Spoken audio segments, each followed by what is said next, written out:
तो फ्रेंड्स, आज का हमारा टॉपिक है how to get 95% in board exam 2022। ये बहुत ही इम्पोर्टेंट टॉपिक है और इस पे बहुत लोग क्वेश्चन पूछते रहते हैं यार कि कैसे हम 95% पाएँ, कैसे 90% पाएँ। ठीक है, तो मैं आपको इस वीडियो में बताने वाला हूँ कि अगर आप 95% लाना चाहते हो तो आपको क्या करना चाहिए, क्या नहीं करना चाहिए। ओवरऑल मैं अपना जितने भी मेरा एक्सपीरियंस है 5 साल का, मैं आपको पूरा आपको यहाँ पे एक्सप्लेन करने वाला हूँ, आपको बताने वाला हूँ कि कैसे आप एक अच्छा खासा नंबर पा सकते हो अपने बोर्ड एग्जाम में। चाहे आप किसी भी बोर्ड के हो, चाहे स्टेट बोर्ड के हो या फिर सीबीएसई बोर्ड के हो, चाहे किसी भी बोर्ड के, क्योंकि हर एक बोर्ड में पढ़ाई सेम होती है। बस डिफरेंस बस यही होता है, किसी में इंग्लिश में होती है, किसी में हिंदी में होता है। ठीक है, बट जो कंटेंट होते हैं वो हर एक जगह सेम होते हैं। तो आज मैं आपको पूरा डिटेल में बताने वाला हूँ कैसे आप 95% पा सकते हो। क्योंकि यार बहुत लोग ऐसे स्टूडेंट होते हैं जिनके फैमिली उतना सपोर्टिव नहीं होती है, उनको बताने वाली नहीं होती है कि आपको ऐसे पढ़ना है, आप अच्छे नंबर पा सकते हो। बट वो अपने स्कूल जाते हैं और जो कुछ भी पढ़ाया जाता है उसको पढ़ के चले आते हैं, लेकिन उनको एक क्लियर आइडिया नहीं हो पाता है कि यार एक्चुअल में हमें किस प्रकार से पढ़ना चाहिए ताकि हम एक अच्छे नंबर अपने बोर्ड एग्जाम में ला सकें। और दूसरी बात मैं आपको यही चीज़ बताने वाला हूँ कि आपको बोर्ड पे ज़्यादा फोकस करना है या फिर अपने नीट पे या फिर जेईई मेन पे या फिर बहुत सारे एग्ज़ाम होते हैं उस पर आपको फोकस बना कर रखना है। तो इस वीडियो को आप एंड तक ज़रूर देखिएगा अगर आप जानना चाहते हो तो चलिए फ्रेंड्स, सबसे पहले हम बात करते हैं कि कैसे आप ला सकते हैं 95%। तो सबसे पहला हमारा पॉइंट होता क्या है, हम सिलेबस चेक कर लेते हैं। सिलेबस,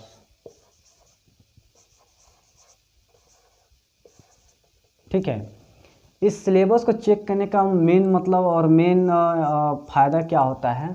कि इसमें हमको पता लग जाता है कि हमारा कौन कौन सा टॉपिक आता है एग्ज़ाम में। ठीक है, तो टॉपिक से क्या हो जाता है कि हमारा जो भी कंटेंट होता है या फिर हमको जो पढ़ना होता है वो थोड़ा सा शॉर्ट हो जाता है, यानी कि कम हो जाता है। ठीक, शॉर्ट हो जाएगा तो हमें ज़्यादा पढ़ना नहीं पड़ेगा, और ज़्यादा जब पढ़ना नहीं पड़ेगा तो कम चीज़ें जो रहती हैं वो कहीं ना कहीं जल्दी से तैयार हो भी जाती हैं। और यार एक चीज़ होता है, जब हमें पता नहीं होता है कि हमें कौन सा टॉपिक पढ़ना है या फिर क्या पढ़ना, हमारे अंदर क्या है कि कन्फ्यूजन क्रिएट रहता है, और कन्फ्यूजन क्रिएट होने की वजह से हमें वो चीज़ें समझ में नहीं आती है। ठीक, और हमें पता रहता है कि यार हमें यही चीज़ पढ़ना है, यही चीज़ें आती है, तो उस पर कहीं ना कहीं अपना फोकस बना रहता है। ठीक, उसके बाद से सेकेंड चीज़ क्या है, इम्पोर्टेंट टॉपिक, इम्पोर्टेंट टॉपिक्स। अब ये इम्पोर्टेंट टॉपिक्स आपको मिलेंगे कहाँ से और कैसे आपको खोजना है, ये चीज़ मैं आपको इसमें बता रहा हूँ। तो देखिए, सबसे पहले तो यार हम लोग के जो भी मतलब आपके टीचर्स होंगे, चाहे आप 9th चाहे आप 10th में होंगे या फिर 12th में होंगे, तो आपके जो भी टीचर्स होंगे वो ऑलरेडी बताते हैं कि ये पॉइंट आप अच्छे से तैयार कर लीजिएगा, बहुत ही इम्पोर्टेंट है, बहुत ही इससे क्वेश्चन पूछे जाते हैं। बट क्या है कि हम उनकी बातों को ज़्यादा केयर नहीं करते हैं, क्योंकि कहीं ना कहीं कभी उनसे कुछ खफा हम रहते हैं या फिर कोई समस्या उनसे उलझी रहती है कि हम उनकी बातों को ज़्यादा फोकस नहीं करते हैं। बट मैं अपने हिसाब से आपको बता रहा हूँ कि उनकी बातों को आपको 100% ध्यान देना चाहिए, क्योंकि उन लोगों के पास बहुत ज़्यादा एक्सपीरियंस होता है, तो इसलिए वो लोग बताते हैं, तो वो 95 का 99% तक सही भी होता है। ठीक है, तो उनकी बातों को आप ध्यान में रखते हुए जो भी आपको इम्पोर्टेंट टॉपिक बताते हैं वहाँ पे स्टार मार्क या फिर वेरी वेरी इम्पोर्टेंट आप लिख सकते हो, जिससे कि आपको वो चीज़ें जल्दी से समझ में आ जाए कि हाँ ये चीज़ें बहुत इंपॉर्टेंट है, इसको किसी ना किसी तरीके से काफ़ी अच्छे तरीके से हमको पढ़ना ही पढ़ना है। ठीक है, तभी नंबर आ सकता है। ठीक, उसके बाद से हम मान लीजिए कि आपको कोई बताने वाला नहीं है, आपके टीचर्स भी नहीं बता रहे हैं, आपके दोस्त नहीं बता रहे हैं, आपकी फैमिली में कोई ऐसा नहीं है जो कि पढ़ा लिखा हो या फिर आपको वो अच्छे तरीके से बताए, तो आपको क्या करना है, आपको प्रीवियस ईयर का, यहाँ पे जो तीसरा पॉइंट है प्रीवियस ईयर का पेपर आपको डाउनलोड करना है, लगभग कितना 5 ईयर का। ठीक, आपको 5 ईयर का प्रीवियस पेपर डाउनलोड करना है, और उस हर एक पेपर में आपको देखना है कि कौन सा टॉपिक है, चौथा पॉइंट उसमें चेक करना है कि कौन सा टॉपिक जो है बार बार हर एग्जाम में पूछा जा रहा है।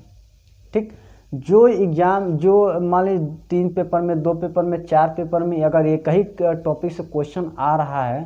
तो उसको आपको क्या करना है, उसको भी अच्छे तरीके से स्टार मार्क कर लेना है, या फिर आप जो भी कोड भाषा लिखना चाहते हो कि ये हमारे लिए बहुत इंपॉर्टेंट है, उसको आप वहाँ पे लिख लेना है। और उसको लिखने के बाद आपको क्या करना है, डे बाय डे उस पर आपको थोड़ा बहुत पढ़ते रहना है। जब उसको आप थोड़ा बहुत पढ़ते रहेंगे तो वो चीज़ें आपको तैयार हो जाएंगी, और जब तैयार हो जाएंगे तो आपके अंदर एक ऐसा कॉन्फिडेंस आ जाएगा कि आपको लगने लगेगा कि हाँ यार, अब मैं अच्छा खासा नंबर गेन कर सकता हूँ। क्योंकि यार जब तक कॉन्फिडेंस नहीं आएगा कोई भी टॉपिक आपको समझ में नहीं आने वाला है, ठीक। और इसके बाद जो मैं आपको पॉइंट बताने वाला हूँ वो बहुत ही इम्पोर्टेंट है, जिसके ज़रिए आप किसी भी टॉपिक पे आप अच्छा खासा कुछ भी लिख सकते हैं और आपको नंबर 100% मिलेगा, जो कि मैं अपने यार इंजीनियरिंग लाइफ में अप्लाई करता हूँ, और बहुत ही कम समय में हम लोग एग्ज़ाम को भी क्रैक करने का क्षमता रखते हैं। तो वो चीज़ें मैं आपको बताने वाला हूँ। तो 5वां पॉइंट है दोस्तों, टॉपिक को समझना। टॉपिक को समझना।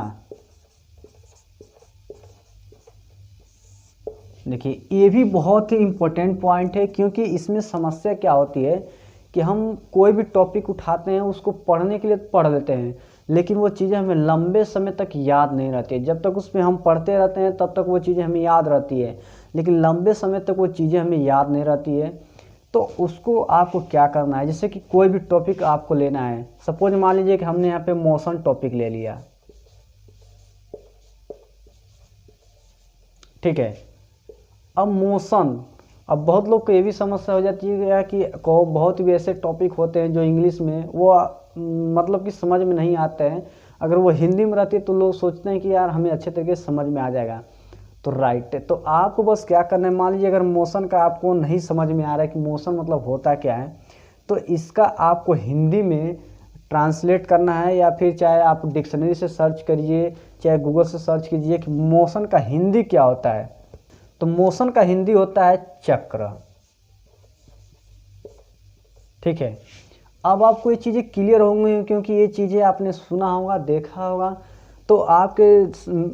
माइंड में वैसा क्रिएशन हो गया होगी यार, चक्र, चक्र मतलब क्या, कि कोई ऐसी ऑब्जेक्ट होगी जो ऐसे घूमती होगी, चक्री खाती होगी, राइट। तो यही मेरा मेन मतलब यही मेरा मेन पॉइंट है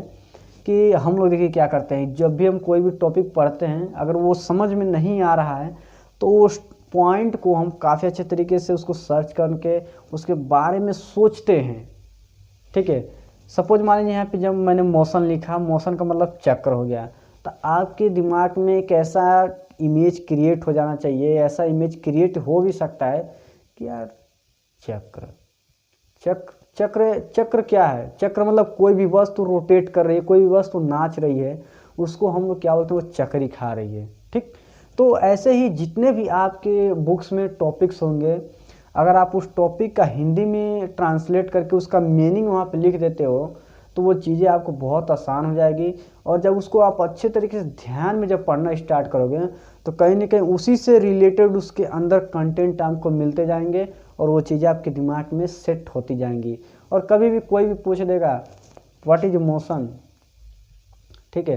तो आपको डिफाइन करने में कोई समस्या नहीं। Motion is a define as the in which the any object can move, या फिर any object travel by the moving, ठीक, by the motion, and any object have the motion, ठीक। यानी किसी भी कोई भी ऑब्जेक्ट होगी जिसके पास मोशन होगा, जिसके पास चक्र होगा, जो चक्री खाती होगी, उसको हम मोशन कहते हैं, ठीक। वह मोशन के अंतर्गत आती है। कुछ इस तरीके से आप लिख सकते हैं, आप बता सकते हैं, आपको ज़्यादा सोचने विचारने की आपको ज़रूरत नहीं पड़ेगी। यार मोशन लगोगे यार सोचने की, यार मोशन क्या होता है। तो अगर आप इस तरीके से पढ़ते हो, आप अपनी दिमाग में इमेज तैयार कर लेते हो कि यार कि मोशन, मोशन का मतलब कुछ ऐसा हो जिसमें ऑब्जेक्ट मूव खा रही है, तो आपको वो चीज़ें ईजिली समझ में आ जाएंगी। और ठीक है, और ये भी इतना ज़्यादा आपको इम्पैक्ट डालता है, इतना ज़्यादा ये इम्पोर्टेंट है कि सपोज मान लीजिए आपको कोई भी, मान लीजिए हेडिंग आप पढ़ रहे हो, उसका कंटेंट आपको जल्दी से तैयार नहीं हो रहा है, कम समय बचे हुए हैं, ठीक है, तो आपको क्या करना है, जो भी टॉपिक है जब आप उसको समझ लेते हो कि यार मान लीजिए मोशन यही है, तो मोशन का मतलब क्या होता है, तो उसी तरीके से हर टॉपिक को अगर आप समझ लेते हो थोड़ा बहुत कर करके, तो उसके बारे में 2-4 लाइन लिखना कोई बड़ी बात नहीं होती, आप लिख ले जाओगे और आपको 100% मार्क्स मिलेंगे। और मैं कहीं ना कहीं अपने अगले वाले वीडियो में बताने वाला हूँ कि यार बोर्ड की कॉपियाँ कैसे चेक होती हैं, कैसे आप थोड़ा बहुत भी लिख के अपने अच्छे खासे नंबर गेन कर सकते हो बोर्ड एग्जाम में। तो अगर आप चाहते हो तो यार कमेंट करके बताना, मैं उस पर वीडियो 100% बताऊँगा। तो इस ये वीडियो अगर आपको अच्छा लगा हो तो यार प्लीज़ इस वीडियो को एक लाइक ज़रूर कीजिए, और चैनल पे पहली बार आया तो यार सब्सक्राइब करके बेल आइकन को प्रेस कर दीजिए, क्योंकि यार मैं इस चैनल पे बहुत ही बेहतरीन कंटेंट लाने वाला हूँ जो कि आपके आने वाले फ्यूचर में बहुत ही काम का होने वाला है। तो चलिए फ्रेंड्स, मिलते हैं आपसे एक और नई वीडियो में। तो जय हिंद, वंदे मातरम।